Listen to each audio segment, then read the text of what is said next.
तो hello friends जय जगन्नाथ मु लिजा आपण मानक स्वागत कर मो मिनी ब्लॉग को। तो आज आम घर को आसी कला कौ टी बड़ साइज कौला ताकू फास्ट मु भलसे धोईदेली धोइला हलदी लुण सब मिसेकी भल भाव गोलेदेवी गोलेदेली। आज पखाड़ खावाई एक्चुअली आसी आमर कला कौ पखाड़ सहित टे पाग पानी हम देन माछ भजा ये सब खा हम से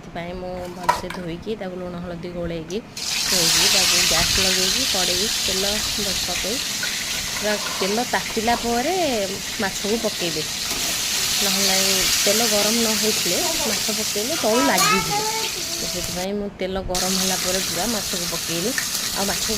क्रिस्पी क्रिस्पी करके भाजिले टेस्टी लगे। आइए देखो मु टमाटो बैगण पोड़ी देती पाग नहले भल लगे पाग पानी तो निहाती दरकार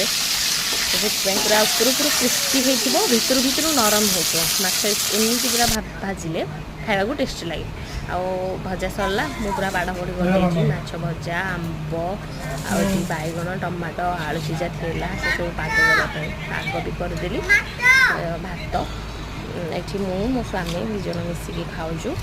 अलग भात मोर अलग भात